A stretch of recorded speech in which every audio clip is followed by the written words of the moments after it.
I'm in my grubby clothes again because we are about to make latex prosthetics. Latex is great, it's super cheap, it's really easy to work with, and it is a great tool to use in making small latex pieces. If you don't have the money to do big face prosthetics, if you don't have the time, if you don't have the person on your set, you can make small pieces and you can make tons of them and you can make anything and everything you want. This set of videos will include how to build your prosthetic, how to remove it and prep it so that we can put it on our skin. Now, all of these techniques you can use to build a latex prosthetic directly on your skin. So why do I make us build it off of the skin?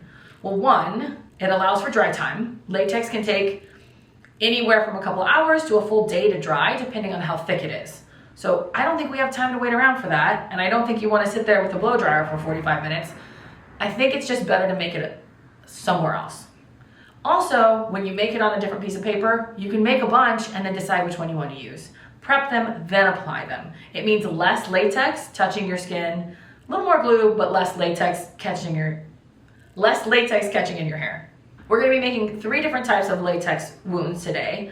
Bullet wounds, cuts, and then sort of like a bear mauling, burn, nasty, gross cut. You can make it whatever you want. You can make them whatever size you want. I talk a lot about making them smaller or bigger. Theatrically, when you wanna make things bigger, the further away you are. I know I talk about it a lot. Distance, angles, and lighting. Yeah, it's all about that. So you'll end up with something that looks like this: cut, bullet wound, or belly button if you want to think. This is just my leftover, and this is my sort of gross, well, it will be, our gross, ridiculous little cut. All the supplies you need are in your kit, but you can get extras. I will talk about different blood options, different things you can do to sort of amp them up, but everything you need is in your kit. Disclaimer, if you have a latex allergy, you do not need to do this assignment. I would never want to expose anybody to latex that can't be exposed to it. If you need an alternate assignment, please reach out to me and we can use the wax from your kit as opposed to the latex. So please keep yourself safe. We're gonna make 3 different kinds. We're gonna make a cut, a bullet wound, and sort of a nasty burn, bear mauling. Can be a little bit of everything, but it'll be big and gross. Things that I have my clear latex. This is from your kit. A little goes a long way. I've just poured a little bit out. I have the cheapest toilet paper you can find. Think like Dollar Tree, 99-cent store, stolen from a really bad public restroom sort of toilet paper with no lines, grids, quilting, anything, because you'll see it. Cheap, and I've actually pulled it apart so that it's 1 ply. I have some of our ripped sponges. I don't use brushes when I'm using latex because anything porous will just hold on to the latex and ruin it, so it's not worth it.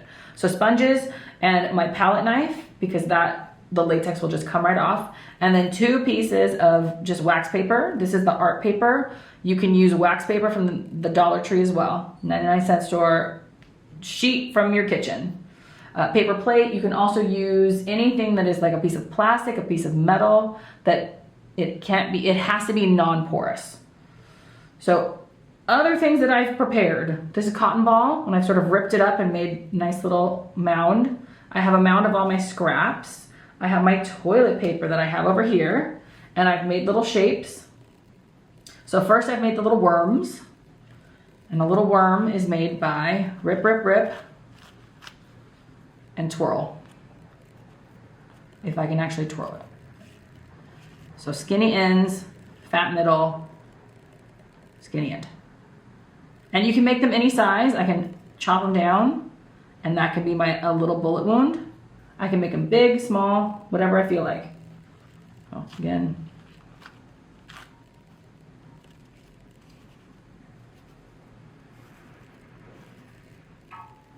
So that'd be a great bullet wound. We'll circle.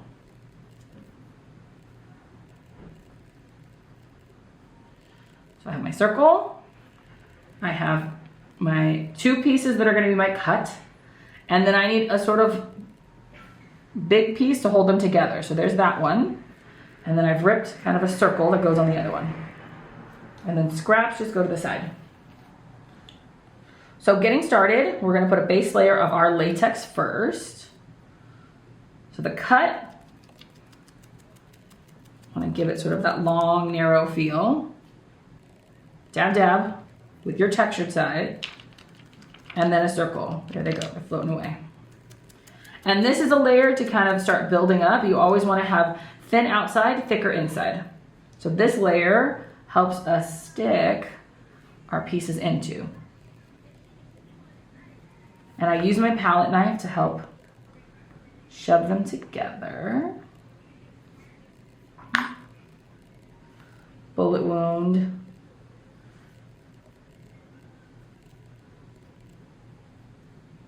Just make my circle, stick it in, and then I can adjust however I need to.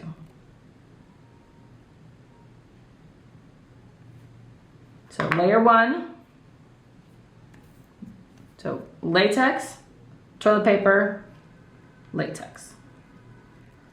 More in the middle, less on the sides. We're going to trim all these down anyway, so do not be afraid. Same over here. I'm going to make this I want a little bit smaller one. You're trying to get the toilet paper to soak up your latex and get a little bit soft. That's how you can kind of sculpt it a little bit more over the whole thing. And this is where I can start now creating different shapes. I'm gonna open it up a little bit. Yeah. However big you make them, it's really dependent on how far away you need to see them, how much you're gonna color them. I promise these will read nice once you paint them. So next layer. Oh, no, now I'm stuck. Paper over the top, press down, or you use your palette knife to help press. And then my circle tried to fly away, but it's here.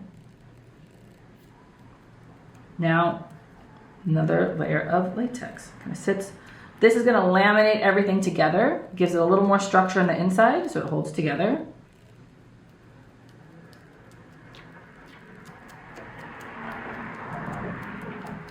And if you're building these on your arm, it's the exact same process. It just, you then have to wait for it to dry. And you have to do it, you know, on your arm or body part, wherever you're using.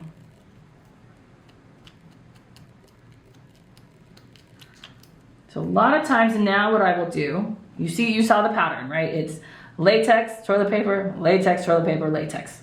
Now I can start sculpting the inside. I will use that toilet paper from the center to help create my bullet wound. This is an exit wound. Remember, those erupt out of the skin.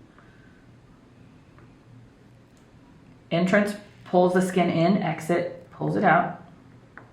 I can get some on here. Depends on what knife, what cut you. Right? Is it a nice clean blade? Was it a serrated knife? Whatever it is, play around.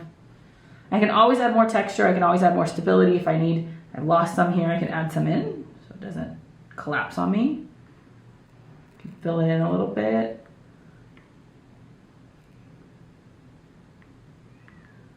I can texturize it. You're just gonna kind of play around with it a little bit till you find something you like. And then they have to dry. You're gonna have to let them go, let them sit, stop messing around with them like I'm doing, and let them dry. And then we're gonna go to our next one. So, cut, bullet wound, say bye-bye, they're over here now. Now we're gonna sort of do our nice big pieces. So with that, I'm gonna start with a little bit of a puddle. I'm gonna take my pieces, shove them in, sort of mix them together. It's like paper mache, but instead of paper, it's weird latex. And if you look, if I add a little bit of my cotton ball, it's going to give us a different sort of texture. Nice, gross, nasty things. So I start with sort of a pile of nasty, and then you will see that I start creating an outside edge. Steal some from over here. You can add pieces on the top if you need to. These are sort of the easiest to make because you're not creating shapes, you're just creating mess. So this is where I start sculpting. Yeah. can pick them up, I can pull them, I can create areas where wounds have happened or open things, or like your skin has just sort of had a lot of trauma happen. Okay, always finish it off. Thinner outside, we're gonna trim. A lot of this is going away. Thinner outside, thicker inside. Not too thick. You'll see if you sometimes you make some and the first two are kind of really thick. They still have to move.